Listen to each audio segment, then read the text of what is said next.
नमस्कार दोस्तों, पिछले वीडियो में हमने यहाँ तक देख लिया था। आज उसके आगे से हम लोग स्टार्ट करेंगे। यहाँ तक हमने देख लिया था और ये वीडियो नंबर हमारा 6ठा होगा। चलिए देखते हैं। ये चित्र हालांकि बहुत पुराने ज़माने के हैं, पर इनमें चित्रात्मक गुणों एवं विशेषताओं की कोई कमी नहीं है। कार्य करने की प्रतिकूल परिस्थितियों, औजारों तथा सामग्रियों आदि की कमी होते हुए भी इन चित्रों में तत्कालीन पर्यावरण के सामान्य दृश्य आकर्षक रूप में प्रस्तुत किए गए हैं, जिससे ऐसा प्रतीत होता है कि उस समय के लोग बहुत साहसी थे और अपने जीवन का आनंद ले रहे थे। पशुओं को तो वास्तविकता से भी अधिक तगड़ा और रौबदार दिखाया गया है। यह प्रतीत होता है कि आदिकाल कलाकारों में कहानी कहने की गहरी रुचि थी। इन चित्रों में बड़े ही नाटकीय रूप से मनुष्यों और जानवरों को स्वयं को रखने के लिए जीवित संघर्ष दिखाया गया है। एक दृश्य में कुछ लोगों को मध्य पाषाण युग के चित्रों में शिकार के दृश्य बहुलता पाए जाते हैं।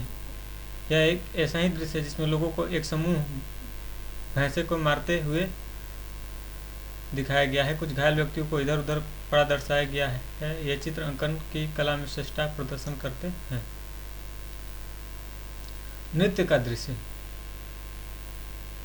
इस दृश्य में एक दूसरे का हाथ पकड़कर नृत्य करती हुई आकृतियां दिखाई गई हैं। वस्तुतः एक ऐसा विषय है जिसे बार बार दोहराया गया है। नृत्य का एक दृश्य हमें उत्तराखंड के लखुडियार के पाषाण दृश्य की याद दिलाता है। जंगली सांड का शिकार करते हुए दिखाया गया है और इस प्रक्रिया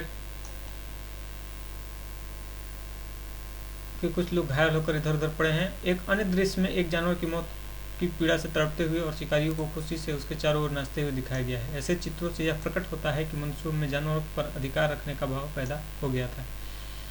जहां अकेले जानवरों के चित्र बनाए गए, उनमें आदिकाल कलाकार की उत्कृष्ट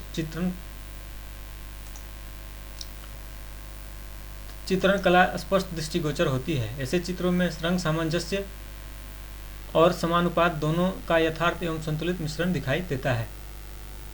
एक दिलचस्प बात यह है कि शैल कला के अनेक स्थलों पर अक्सर नए चित्र पुराने चित्रों पर बनाए गए हैं। भीमबेटका में कुछ स्थानों पर चित्रों की 20 परतें तक हैं जो एक दूसरे पर बनाए गए हैं।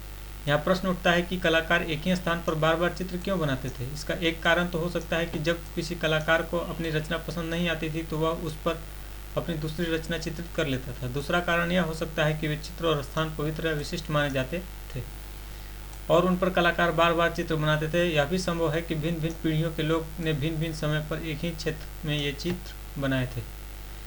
इन प्राक ऐतिहासिक चित्रों से हमें तत्कालीन मनुष्यों, उनकी जीवन शैली, उनका खान पान, उनकी आदतों, उनकी दैनिक गतिविधियों और यहाँ तक कि उनके मन, मस्तिष्क तथा चिंतन को जानने समझने की सहायता मिलती है। और प्रागैतिहासिक काल के अवशेष, विशेष रूप से अनेक प्रकार के पत्थरों के हथियार, औजार, मिट्टी के खिलौने और हड्डियों के टुकड़े मानव सभ्यता के विकास के महान साक्ष्य हैं।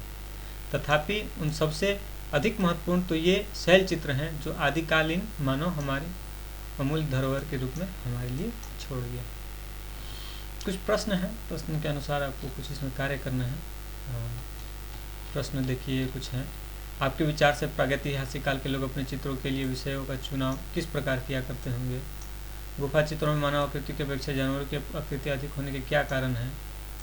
इस अध्याय में प्रागैतिहासिक काल के अनेक गुफा चित्र दिए गए। इनमें से कौन सा चित्र आपको सबसे अधिक पसंद है और क्यों। उस चित्र का समालोचनात्मक विवेचन कीजिए। भीमबेटका के अलावा कौन से प्रमुख स्थल हैं जहाँ से प्रागैतिहासिक चित्र पाए गए हैं। इन चित्रों के भिन्न भिन्न पहलुओं पर इनकी तस्वीरों या रेखा चित्रों के साथ एक रिपोर्ट तैयार करें।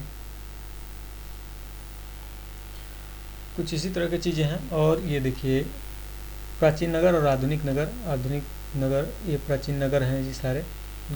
गुमला, रहमान डेरी, हड़प्पा नगर, ये गुजरात के आसपास और पाकिस्तान के प्रांत में, पाकिस्तान, राजस्थान इसी के प्रांत में थे। तो उम्मीद है वीडियो अच्छा लगा होगा। वीडियो देखने के लिए आपका बहुत बहुत धन्यवाद।